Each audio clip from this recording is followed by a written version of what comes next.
Olá meus amigos, sejam todos muito bem-vindos ao canal Politizando. Eu sou o William Jacob e eu vou trazer aqui números de uma pesquisa para o Rio de Janeiro, governo, também ali Senado, avaliação do governador. Então é muita coisa importante no estado que tem aí um eleitorado imenso e é importante, né, a gente ficar atento ao que pode acontecer por lá. Então vou trazer muitos números, reflexões, só que antes quero pedir a sua ajuda. Chegou no canal, viu que não está inscrito, se puder se inscreva, ativa aí o sininho das notificações.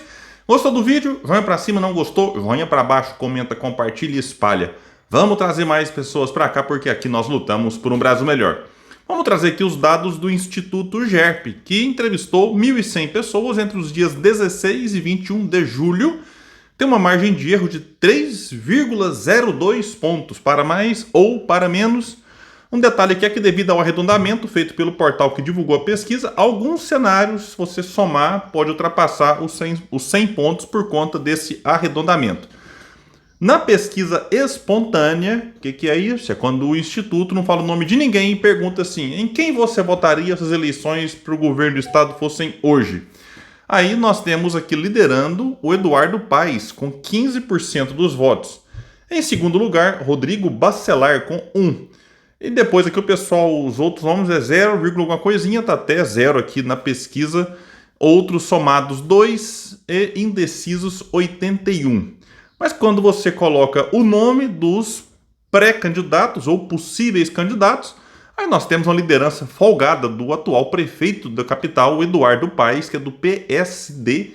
Ele aparece com 50%. Em segundo lugar, Rodrigo Bacelar, que é do União Brasil, com 6%.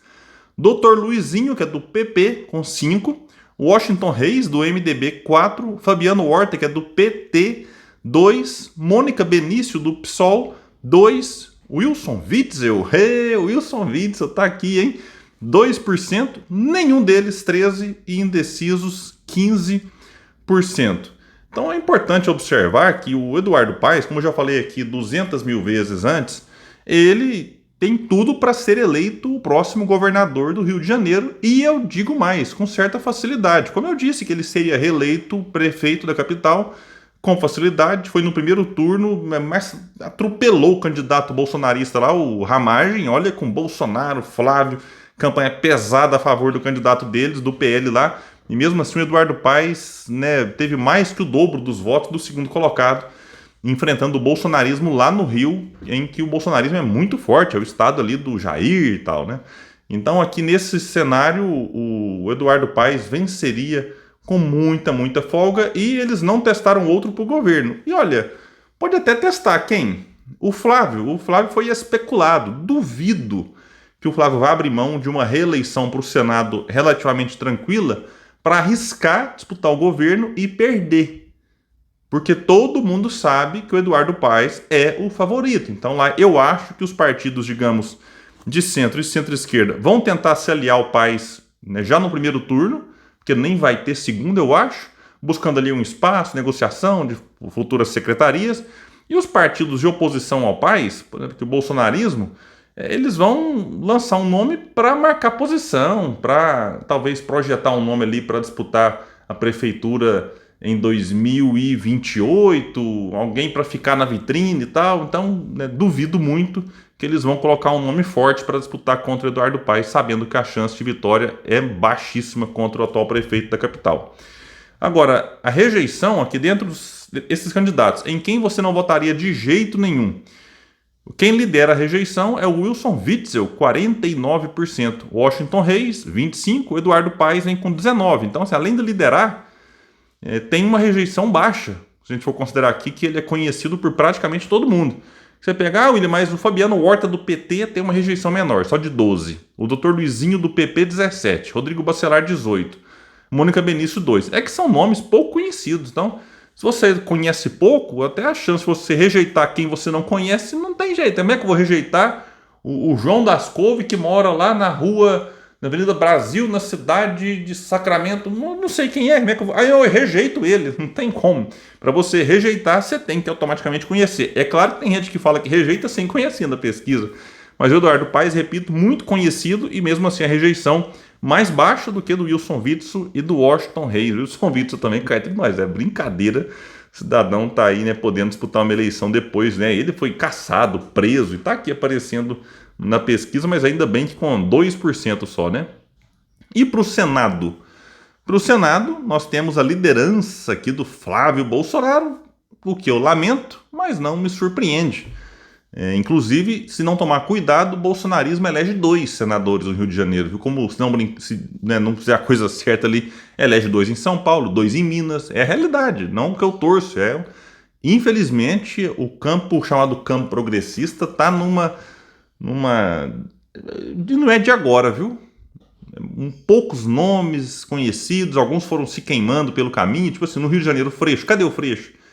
Ninguém fala, era um nome conhecido, famoso, disputou a eleição, perdeu de novo, aí ganhou para deputado, aí disputou para o governo, perdeu de novo, aí foi lá para Embratur, cadê o Freixo? Nem aparece. Então, se ele quiser voltar ao cenário, deve disputar para deputado federal, e eu acho até que seria melhor mesmo, disputa para deputado, que ele deve ganhar, e volta para o cenário político, do que ficar disputando o governo com a chance de perder, ou até mesmo para o Senado, eu acho que o Freixo não venceria. Aqui quem lidera é o Flávio Bolsonaro, com 27%, Benedita da Silva, do PT, vem com 17%, Cláudio Castro em terceiro com 11%, Alessandro Molon, que é do PSB, bacana, Molon é outro, deputado federal muito bom, aí foi disputar o Senado, agora em 2022, perdeu, ficou sem mandato. Então vamos ver se torcer para que ele volte. Molon está com 10%, mas eu acho que como senador também a chance é baixíssima, viu? Melhor voltar para deputado. Então, de novo, Molon com 10%, Marcelo Crivella, meu Deus, 9%. Pedro Paulo, aliado aqui do Paes, então tem uma chance de crescer, se a eleição começar lá com o Pedro Paulo de fato candidato. Por enquanto, 4%. Ottoni de Paula, 2%. Carlos Portinho, que é senador atualmente, também 2%. E indecisos aqui, 17%. Então, um cenário ainda bastante aberto. Eu acho que uma das vagas é do Flávio Bolsonaro e a outra está aqui numa disputa que pode ser que seja acirrada, dependendo das costuras ali que a gente tenha para 2026. E a rejeição? O mais rejeitado é o Flávio Bolsonaro, com 42%.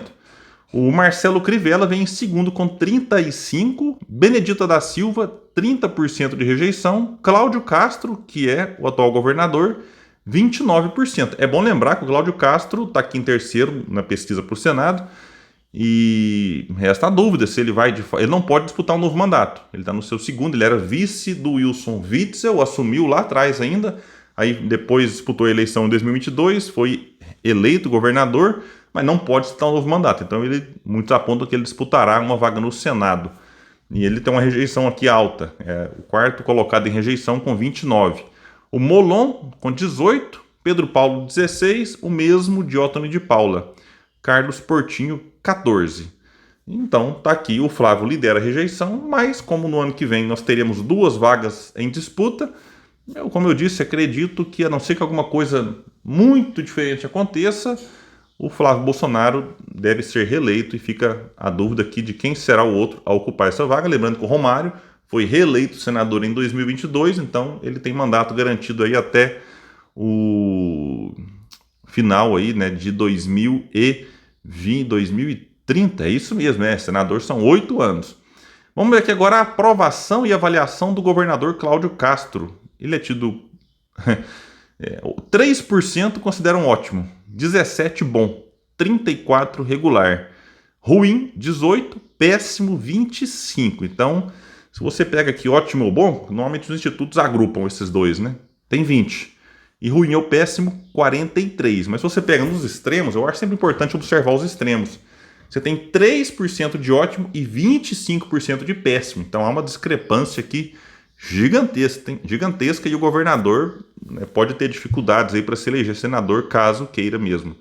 A aprovação, ele é aprovado por 32% e desaprovado por 57%.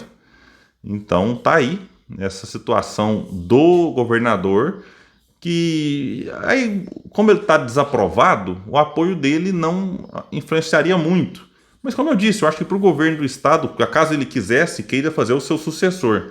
Mas como eu disse, eu acho que para o governo a situação está resolvida, é Eduardo Paes. Para o Senado, uma das vagas é do Flávio e a outra está aqui em disputa.